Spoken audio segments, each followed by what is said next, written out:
সোমবার তখন মধ্যরাত। হঠাৎ রণক্ষেত্র হয়ে ওঠে উত্তরা হাউস বিল্ডিং এলাকা। ঘটে পুলিশের সঙ্গে বিক্ষুব্ধ জনতার ধাওয়া পাল্টা ধাওয়া।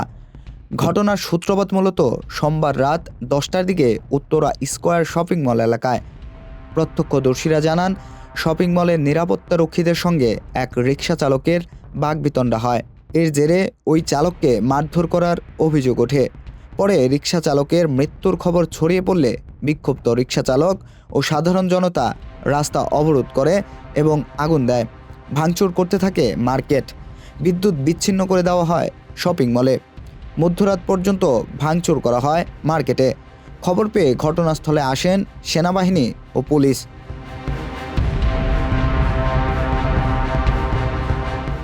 তবে কেউ মারা গেছেন কিনা তা নিশ্চিত করতে পারেননি তারা।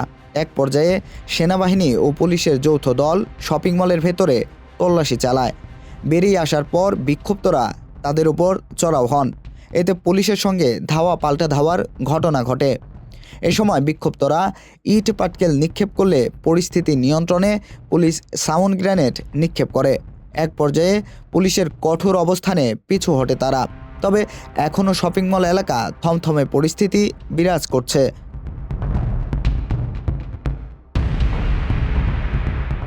পুলিশ বলছে, ভেতরে কাউকে আটকে রাখা হয়নি। এমনকি গুরুতর আহত একজন হাসপাতালে ভর্তি, এমন তথ্যেরও সত্যতা পায়নি তারা।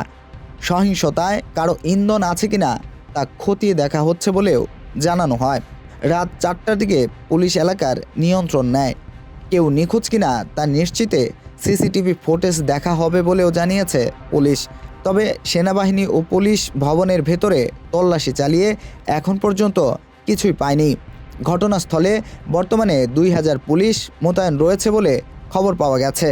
কুমার সপ্তর্ষি রায়, দৈনিক মানবকণ্ঠ।